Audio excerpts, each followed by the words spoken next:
Isang magandang umaga sa inyo mga lods. May bagong adventure na naman ito dito sa Magallanes, Sorsogon. At ito, nag-ready na kami ng mga gamit.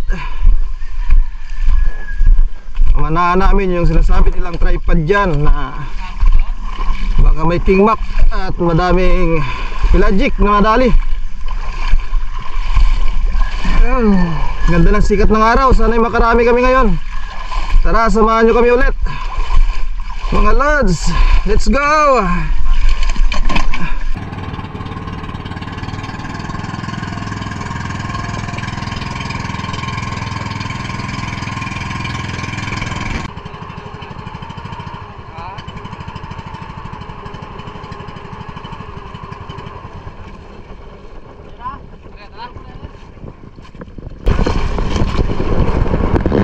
Nandito na kami mga lods.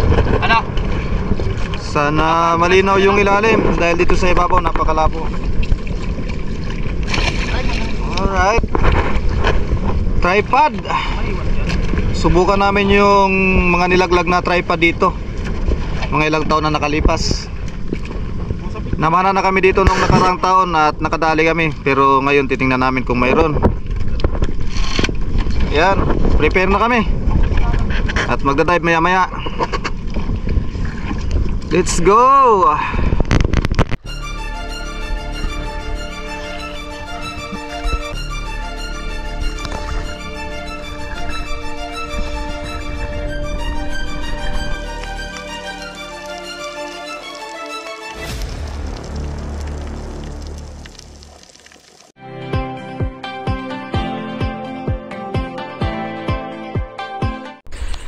Tara, umpisa natin ang panibagong adventure sa ilalim ng dagat. Napakalabo ng tubig mga lods, pero nakadali pa rin kami. Abante pa rin kami mga lods, kahit di masyadong makita ang isda sa ilalim. Nagpatuloy kami sa buong maghapon mga lods. Di namin sinayang yung buong maghapon at nagkaroon pa rin ng biyaya. At ito na mga lods.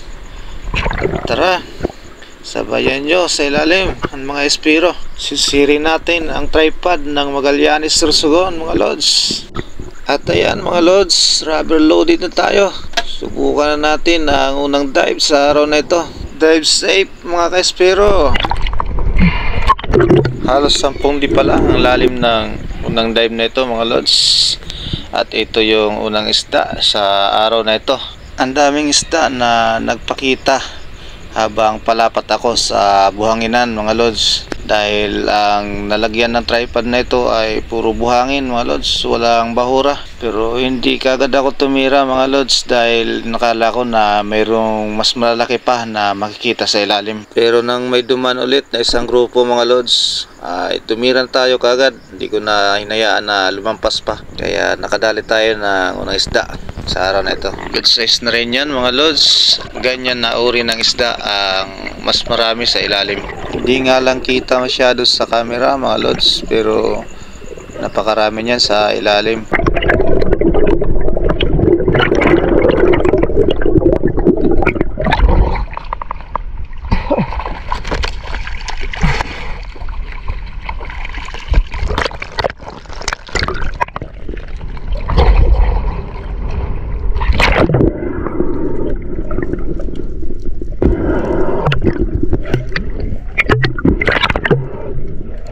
At ayan, shoutout pala natin si Tatay at sa tinuluyan natin na bahay, sa mag-uutol na naghatid at nagsundo sa amin.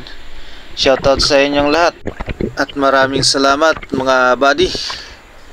Ayun, shoutout din natin ang lahat ng nakatira sa Crocodile Island, kung saan kami pumunta at kung saan kami namana na lugar. Ayun, thank you.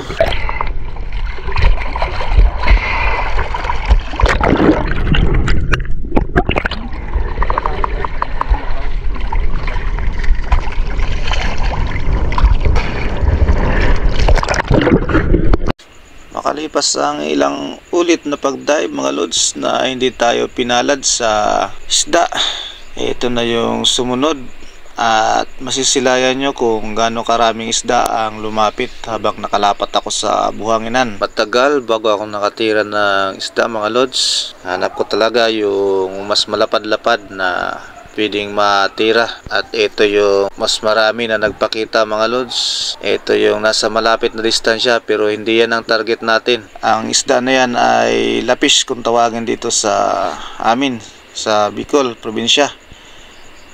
Napakarami niyan mga lods at nasa bandang unahan lang yung mga trevally at yun ang inaabangan ko na mas lumapit talaga. Kaya hinayaan ko na lang muna sila kahit pabalik-balik na. Halos hindi mahagip ng camera ang mga trevally mga lods na nasa unahan. Pero nakatira pa rin tayo dyan at medyo malaki-laki na rin ang nadali natin. Kahit isumpa natin mga lods pero hindi talaga kayang makita ang target natin na isda dyan. Sa nakalipas na mahigit isang taon mga lods na namana kami dito sa spot na ito. Hindi pa ganito kalabo ang tubig mga lods pero wala naman tayong gamit na camera noon. Kaya sayang lang yung pagkakataon na malinaw yung parte na ito mga lods ng tripod na pinapamanaan namin dati.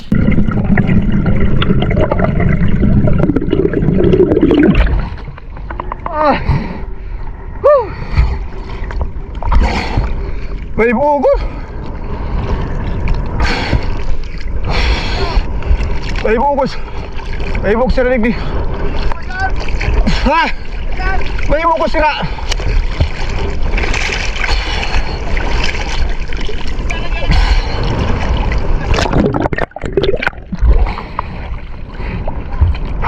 Ang lapis pa yung ulan.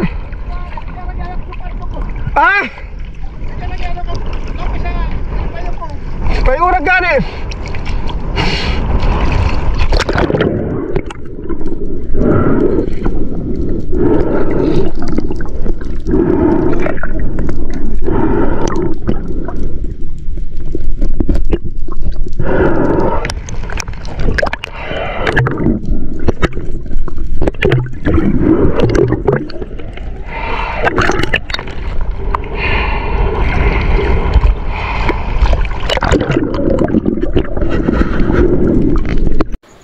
Ito na ulit ang sumunod na drop ko mga lods pagkatapos ko may lagay sa bangka ang trevally na nakuha ko. Sumunod naman itong golden dot trevally mga lods na natira ko dito at na-spine shot natin.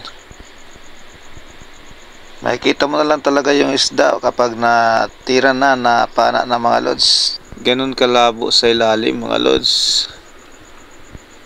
Halos kislap na lang ng maputing trevally makita mo mga lods kapag natira na.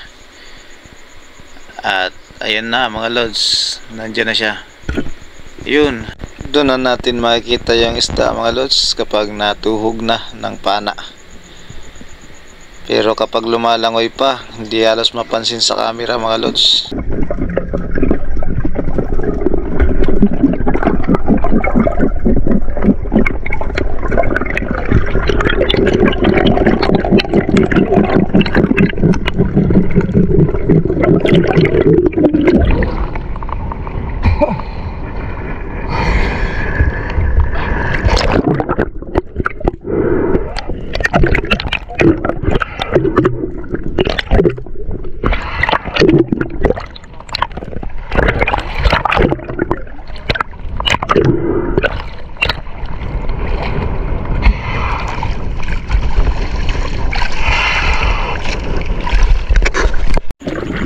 At ito nga pala yung natira ni Utol na baby king mac mga lods. Ito yung naging ulam namin sa tanghali. Sinabawan na king mac. Napakasarap ng sabaw mga lods. Panalo yan mga lods. Baby! Baby king mac! Sa drop na ito mga lods ay hapon na. At masyadong lumabo yung tubig dahil nag-low tide na mga lods. Nasa alas 3 na ng hapon ito mga lods. Kaya hindi na tayo namili ng isda na tutusukin mga lods. Kung ano na lang yung dadaan at lalapit, yun ang titirahin natin. At yun nga, ang isa na lapis na dumaan mga lods, ang nadali natin at na-spine shot naman.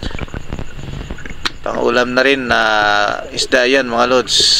At yung iba naman ay naibinta namin mga lods, at nasa dulo ng aking video kung magkano ang inabot ng kita namin sa maghapon na ito mga lods.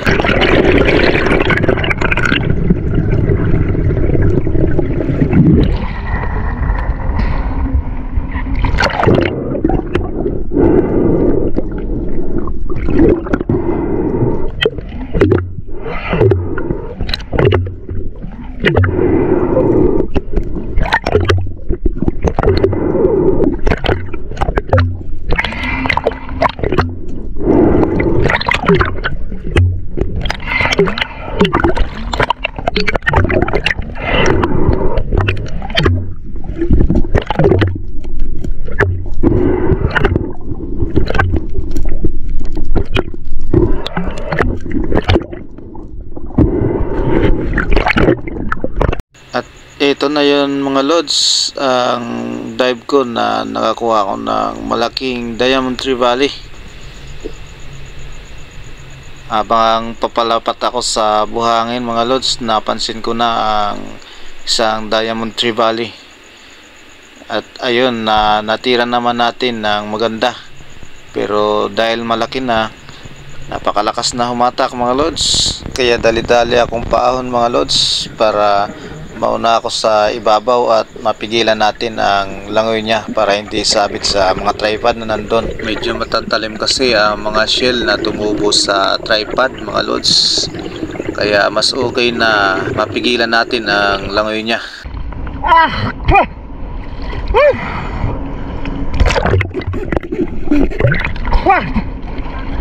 Diamond Tree Valley! Diamond Tree Valley!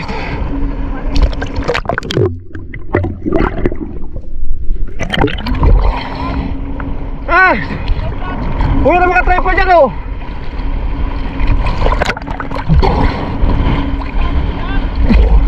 Tahaw man! Kaya ang puro yung tripod oh, yan oh!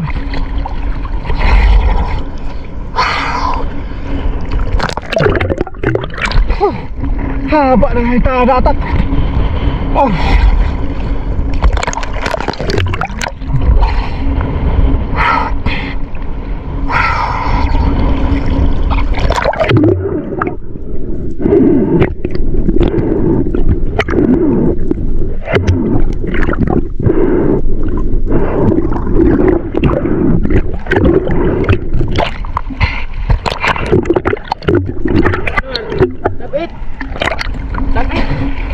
Tubli na. Baka buhay pa.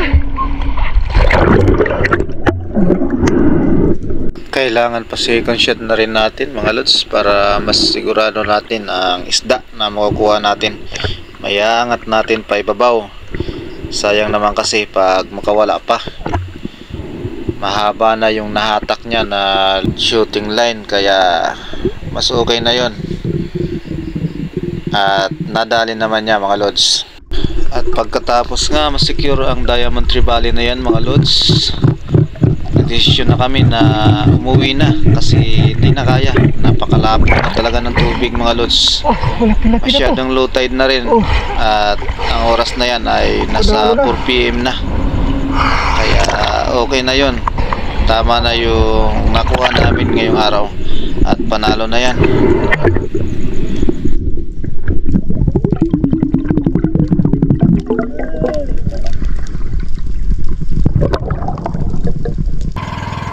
At ito na nga mga lods, biyahe na kami pa uwi. At ito yung nakuha namin na isda sa araw na ito. Hindi kami nakapuno ng cooler mga lods, pero panalo na rin yan dahil ligtas kami na nakauwi at binigyan pa kami ng biyaya. Maaga pa mga lods, kaya dumating kami sa tabi ng maliwanag pa.